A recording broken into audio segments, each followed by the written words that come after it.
Sento ràbia. El meu jefe és insuportable, la meva mare em treu de polleguera, quan veig el mòbil que ja m'està trucant el meu germà i és com no, en tornem els ulls. Bueno, hi ha gent que sent ràbia molt contínua, amb moltes persones, amb moltes coses, en molts moments. Són persones que a vegades sembla que depèn que els hi diguis ja t'estan mossegant, sí? Bueno, salten, sí? I en canvi hi ha altra gent que és més amb un tema en concret, amb una persona en concret, o fins i tot en una situació, doncs, sento molta ràbia a la feina, però en canvi a casa estic la mar de bé i la mar de tranquil. Què és la ràbia? La ràbia és una emoció, com ho són la por, com ho són la tristesa, com ho són la melancolia, sí? Que apareix perquè em sento atacat. I és com bueno, tinc que contraatacar o fugir i llavors em poso... La ràbia em dona aquella força, sí? Com aquella intensitat per protegir-me. És per això que quan una persona sent ràbia és com que està a la defensiva. Sí? És com si sentís que els altres es posen amb ell. Què passa? Que aquesta emoció és completament de la persona que la sent, no? Tenim la mania de quan una cosa ens fa ràbia, de culpar aquella cosa o aquella persona, aquella situació que ens fa ràbia. Jo sóc responsable del que jo sento. Sí? Si no fos així, tothom sentiria ràbia directament pel mateix. I no a tothom li posa nerviós la teva mare, o el teu company, o el teu germà. Per tant, la ràbia és la meva responsabilitat i la sento jo i no és culpa de res que hi hagi a fora. Com puc deixar de sentir ràbia? Doncs ja sé que direu, ostres, en sèrio? Però sí, acceptant.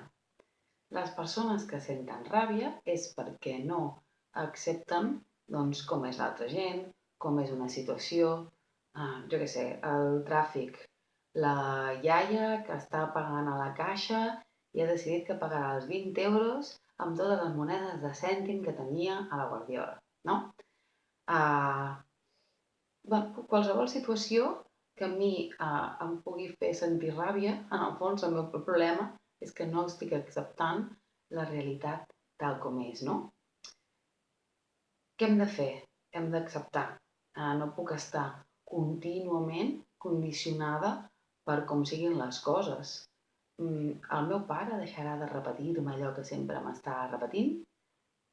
La meva parella de cop i volta es tornarà romàntica i detallista i no sé què? No té cap sentit que m'enfadi, que m'enrabiï. Al tràfic, la senyora que està pagant el caixer anirà més ràpida perquè jo em posi de mala llet? No. L'únic que li afectarà és a mi. Quan és en un tema en concret és més fàcil, però quan és gent que és més iracunda, doncs és més difícil, no? Perquè és començar a acceptar coses i veure per què em sento atacada, per què salto d'aquesta manera. No pot canviar el món per jo estar bé. Clar, hi ha gent que potser pot dir, ostres, en sèrio? Jo tinc que acceptar que el meu jefe sigui un borde, un sèrio, un antipàtic, no sé què, per jo estar bé? Bueno, es podria contestar, en sèrio el teu jefe ha de ser ideal i perfecte, la teva mare ideal i perfecta, la teva vida ideal i perfecta, que no hi hagi mai cua per arribar a la feina perquè tu estiguis bé? De veritat has de dependre de que tot allò que no té a veure amb tu vagi bé, funcioni i sigui el teu gust per tu estar bé? Oi que si veiéssim algú cabrejat amb el seu peix perquè vol que voli i no vola, diríem, és una mica ridícul, no? Què està fent aquesta persona fotent-li la bronca i ficant-se no? Neuròtic o de mala llet o mira perquè el seu peix no vola? Doncs és el que fem quan no acceptem com són les persones del nostre voltant, com és la situació, doncs avui plou o demà pedrega o no, i jo volia fer una barbacoa o el que sigui. Bueno, és la mateixa situació de ridícul, encara que no ens en donem compte, que demanar-li un peix que voli, no? Està enfadant-me contínuament amb la realitat perquè no és com jo vull que sigui. I a més, depèn de que sigui com jo vull que sigui per estar bé, que és com un impossible que no es realitzarà mai i, per tant, sempre sentiré ràbia. les persones quan sentim ràbia és molt desagradable. Qui més afecta és el que ho sent, perquè la resta segueixen amb la seva vida. A més, ens dificulta les relacions, les persones s'aparten de nosaltres, et deixa com una ressaca, no?, d'haver tingut el sentiment de ràbia, que després pots estar hores o dies, depèn de la intensitat, trobant-te com malament, sí? Què podem fer? Doncs 4 passos. El primer, reconèixer el que sento, sí? Haig de reconèixer que estic sentint ràbia i que m'enfado molt sovint, més del que tocaria, que potser, soc una persona iracunda, o si no és que em passi en general, doncs haig de reconèixer que tot el que té a veure amb aquesta persona o tot el que té a veure amb aquesta situació em fa sentir ràbia. Un cop ho reconec, i no només reconèixer que és la meva responsabilitat, que aquesta sensació és meva. No tothom sent ràbia cap al mateix que jo, per tant, és algo meu, no dels altres. Deixem d'assenyalar cap a fora. Segon, doncs, acceptar. Acceptar a la meva mare com és, acceptar el meu pare com és, encara que no sigui la mare, el pare, el germà, la germana, el jefe o el company de feina que jo voldria. Acceptar les persones com són perquè no canviaran per molt que jo m'enfadi, sí? I si tinc que estar amb elles, si tinc que compartir-hi temps, si no tinc una altra opció de canviar de súper i m'haig d'esperar a que la dona acabi de pagar els 20 euros en monedes de cèntim, doncs accepto, sí? Intento posar-me en el lloc d'aquella persona, amb la seva forma de ser, amb la seva forma de pensar, i d'aquesta manera ens relaxarem i deixarem de sentir aquesta ràbia, no?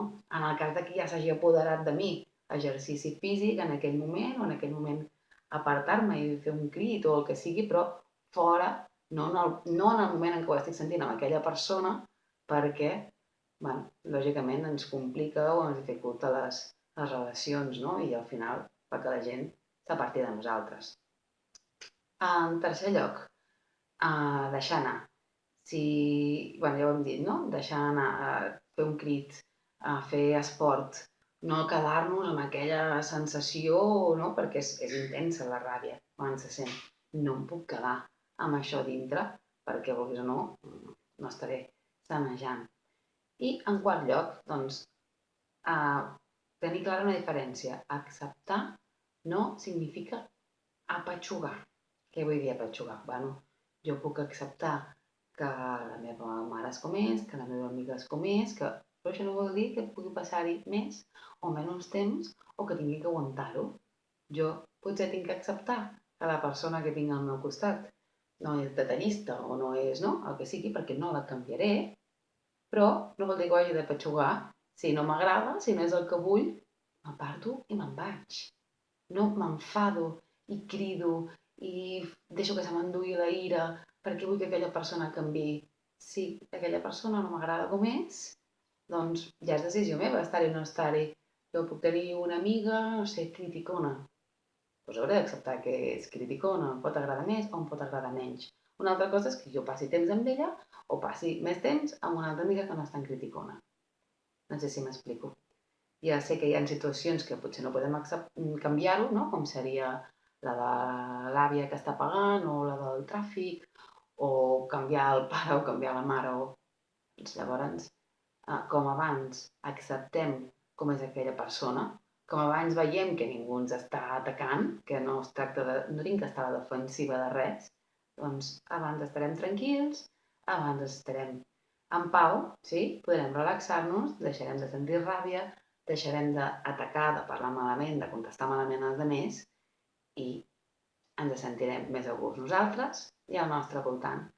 Així que si sou dels que sentiu ràbia, ja sabeu, poseu-ho en pràctica i si voleu més informació la trobareu a coachingretroba't@gmail.com o a gemapallars.com i al canal YouTube, que també teniu més vídeos. Moltes gràcies. Adéu.